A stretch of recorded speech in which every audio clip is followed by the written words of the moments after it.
What's going on, guys? Your boy Amazing here, back with another video, and in today's video, guys, we're going over the best holy relics from the Nidhogg demonic beast, and this will be the holy relic priority for this demonic beast. And what we're going to be doing, guys, is we're going to be going over every single holy relic that's available from Nidhogg, and I'm going to let you guys know whether or not it is a high priority holy relic or a lower priority holy relic based on where you are in the game, and just what one is going to be generally good overall versus the other holy relics.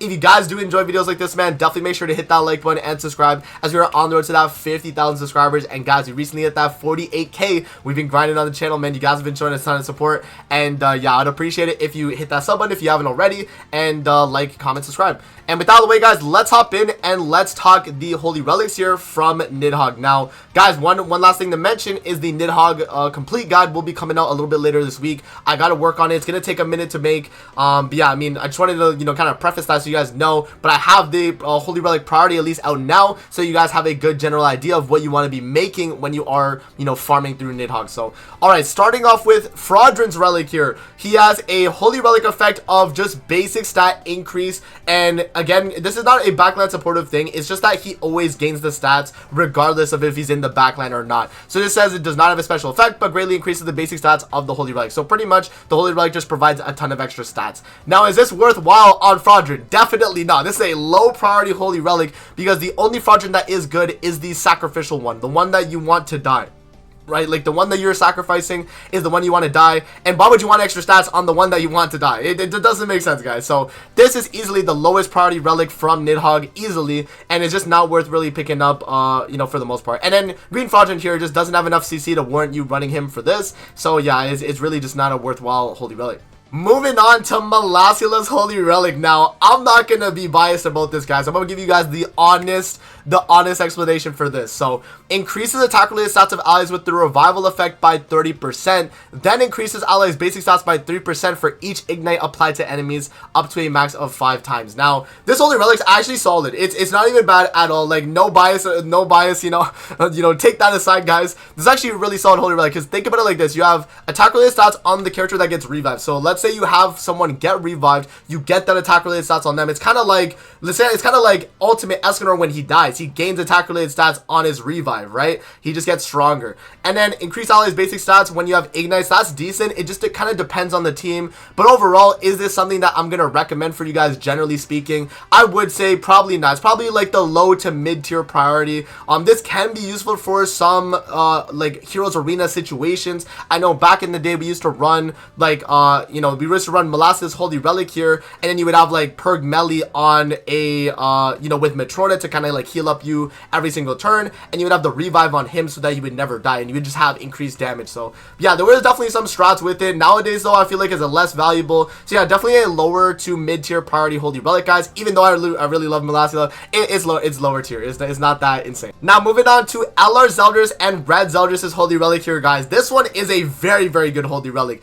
If the hero's ultimate move gauge is decreased, or if the hero's skill use decreases an enemy's ultimate move gauge, increase allies basic stats by 6% for each ultimate move orb removed up to 5 times. So in my opinion, guys, this is one of the best holy relics from Nidhogg here. Now, it doesn't seem that crazy, but 30% basic stats at max, which is going to be very easy to do. Both the Zeldris are able to do it. Zeldris now has gauge reduction on his single target, and Red Zeldris has gauge reduction already built in his kit. So you can do it by taking enemy gauge, or even if you're losing gauge on your own team, that counts towards building up that holy relic. And in my opinion, 30% basic stats is nothing to scoff at. That is the same amount of basic stats that Valentine's Diane is providing when her team is getting hit, which is very good too. And that amount is just really strong for your team. This is providing 30% basic stats. Like, bear that in mind, that is a absurd amount, and all you have to do is gauge reduction every single time. That's very easy to do. So in my opinion, guys, this is actually a really strong holy relic, and especially if you're using Zeldris, you have to have this holy relic. It's a must, in my opinion. If you're making Zeldris, you have to have this holy relic. So I would say this is definitely a higher priority holy relic, in my opinion. It's just that good. 30% basic stats for your entire team. It's a ally support, guys. It's allies. Increase allies basic stats, right? That's absurd. absurd. So yeah, definitely one of the higher priority relics in my opinion, guys. That is going to be Zeldris' relic right there. Moving on to the highest priority holy relic of all of Nidhogg, guys. It's going to be the Freya holy relic. Now, the reason why this is the must get holy relic and the highest priority above even, you know, Zeldris is there that we were talking about. The reason why this one is the best, guys, is because this is the holy relic that allows Freya to be usable on Nidhogg. If you do not have this relic, you cannot run Freya on this fight, guys. It's not possible, right? The holy relic is what gives her everything she needs for her to be able to be a really strong buffer, but also a very strong damage dealer in the fight. So for this holy relic effect in Nidhoggr demonic beast battle, the hero's single target attack will have a stance cancel effect, which is really important for you guys that know in Nidhogg you do need to cancel stance on the second phase every single floor of the fight. Increases all stats of allies by 4% every time the hero inflicts damage using skills up to 5 times. That is very valuable too. You know, team-wide all stat support, very, very good. The hero is given an additional race of goddess, which is affected by goddess unique abilities, meaning that you run her on a full goddess team for the Nidhogg fight. And then if all allies in the battlefield are goddesses, each goddess ally increases the hero's attack related stats by 10%. So her attack related gets increased for every goddess on the field. But you can also still run Freya even on non-goddess teams. You wouldn't gain her own attack related, but the rest of the team would still benefit from the all stats. She would have the cancel stance, and it would still be a viable, you know, setup right there. So yeah, I think in my opinion, guys, #1 holy relic from Nidhogg is, it makes sense. You know, she is the main unit for this fight anyway. Other than obviously like Summer Margaret, like she's also really good for this too. But in my opinion, like getting Freya's holy relic, especially even if you have the green one, like even if you have the green Freya relic or red one, it's still gonna be very good. It's still across the board just insanely strong. So that is going to be the Freya relic, guys. Let's move on now to the Ominous Nebula Zeldris. Alright, guys, so for Ominous Nebula Zeldris, this one's actually pretty good. So for every debuff on the enemy, increase demon allies basic stats by 3% and the hero's damage dealt by 4%, limit of 5 times. So this is not a backline supportive effect, I don't think. Like, it doesn't say it's backline support, right? Obviously, the hero's damage dealt means it has to be Zeldris. For this basic stats you get, you have to be on field, it looks like. So, overall, this is only good if you're running demons and you have Ominous Nebula in the front. It can be alright. You gain, you know, damage dealt for him and then basic stats for the team. It's only 15% basic stats, though, so that's not, like, that insane. But it's still, like, a, you know, a fairly decent amount. You know, you'll definitely take it. If you're using Ominous Nebula, it's a mid to high priority. It's usable. I think its passive already is already really good. You don't necessarily need to have you know, this holy relic here. It definitely does help him for sure though if you are running him on field, and it would only be for kind of a PvP setting though, guys, not for PvE. You're not running this in PvE, whereas with the other Zeldris we talked about, you're running this in mainly PvE, right? Mainly PvE. So yeah, man, I would say this is definitely a low to mid tier priority holy relic, guys, unless you're running him in PvP, which makes this a little bit higher, but overall just not necessarily recommended for the general player. Alrighty, guys, now moving on to Assault Mode Meliodas' holy relic. Now, in my opinion, this is actually one of the best. If we're just looking like in a vacuum at just the holy relic itself, this is one of the best holy relics in the entire game. Increase the hero's basic stats by 30% for 2 turns at the start of the battle. If the hero does not take damage during the enemy's turn, apply the same effect at the start of the turn, start of ally's turn. So pretty much you're able to refresh the buff if you do not take damage. That's insane. And that's blue buffs, by the way. So, you know, Assault Melee obviously having amplified, that's really good. Increases demon allies basic stats by 5% for every buff applied to the hero, which means off the rip on start of turn, you're always applying 15% basic stats for your team. That's insane. So you have supportive effect and his own, you know, stat effect for himself. So this is an absurd holy relic. Now the question is, does that make Assault Melee's relic worthwhile for him as a character? I would say so. Yeah, I would say actually yes. This is not a high priority relic. This is definitely a mid tier one. But because Assault Melee like benefits so much from this relic, and you can run Assault Melee in a ton of things, Heroes Arena, you know, low tier PvP, you got a bunch of PvE content with this holy relic. It is viable. You know, you're giving demon allies basic stats, and you have basic stats for yourself with the blue buffs for his amplify, right? So you can benefit from it. It is viable. So I think overall, guys, this is a mid tier priority relic. Relic, just because it's not better than like Freya or even like Zeldris. I think Zeldris is just better, you know, if we're talking regular Zeldris and Freya, but it's still a very good relic. Like, nothing to scoff at. In my opinion, if we're talking relic effect itself, one of the best relic effects itself, right? If we're just, you know, in a vacuum, just the holy relic, not talking, you know, Assault Melee's kit. This is an absolutely insane holy relic, guys. But overall, do I recommend it? I would say it's in the middle. So, you know, you can definitely argue if it's worth, you know, for you, but it just kind of depends on your situation. Moving on now, guys, to the Lostvayne holy relic. Now, this one's going to increase the hero's damage dealt by 10% for every orb in the hero's ultimate move gauge. Now, I would say this is high priority if you're running Lostvayne. If you're not running Lostvayne, this is a very low tier priority holy relic, because overall, this holy relic is nice, and it obviously is increasing his damage dealt by a very, very good amount. You get 50% at maximum ultimate move gauge. That is strong.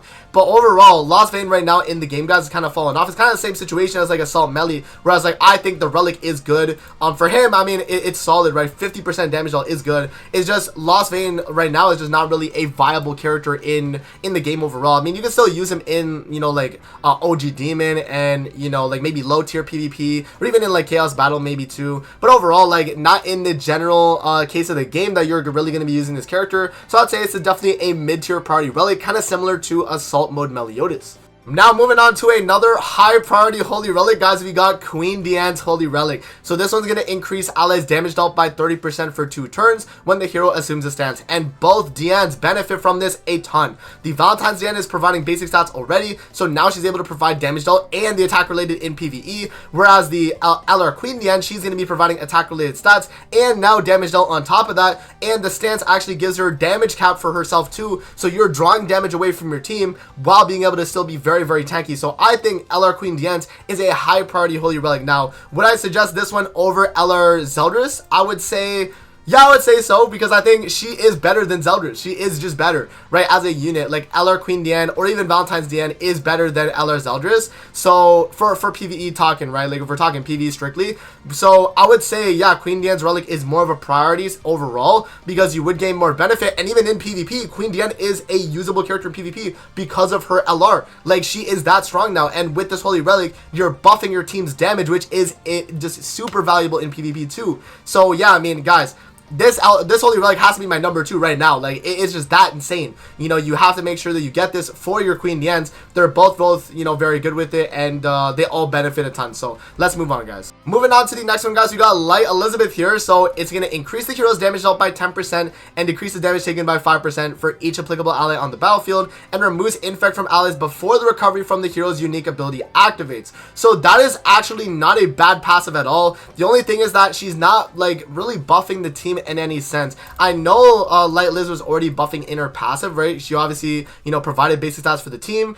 She gave them a heal, right, when you did proc her passive. The only thing that I dislike about this character is that right now in the game, she's just not viable. And the characters like Demon King that have infect that are called different things in the actual AoE bypass this. They bypass this completely. Like, Demon King's infect bypasses this because it's not called an infect skill. It's called, like, I forget exactly what it's called, but it's called something different, so it doesn't count as infect. So in scenarios like that where you're facing like a Demon King or, you know, characters that have infect dual skills, it's not going to apply for this. And so that just makes this the LR Liz, in my opinion, just not, or not LR Liz, the Light Liz, not that crazy overall. I just don't think she's that insane because of this. And, you know, she's only really viable in PvE for like guild boss setting, but with LR Liz obviously replacing this character, it's just not really that viable anymore, guys. So definitely a lower tier priority holy relic from Light Liz. Let's move on now to Freyr's holy relic. Alright, guys, so moving on to Freyr's holy relic. This one's another high priority holy relic in my opinion. Very, very good one at that.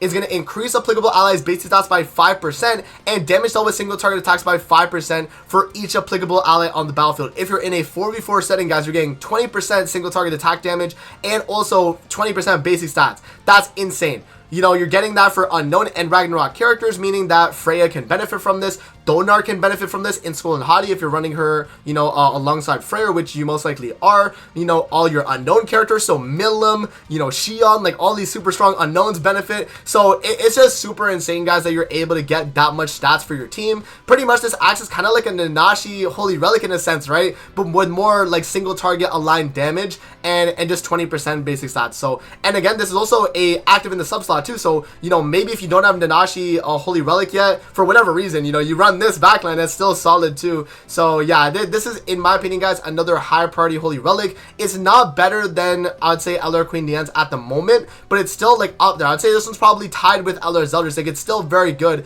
and you have a lot of use case for this. So overall, I think this is a high priority holy relic. Moving on, guys, we got Estarossa's holy relic here. So this one was actually not good for blue Estarossa, but for the red Estarossa, it's actually not too bad. So depletes 1 orb from the ultimate engage of all enemies at the end of the turn when an enemy dies from the hero skill use.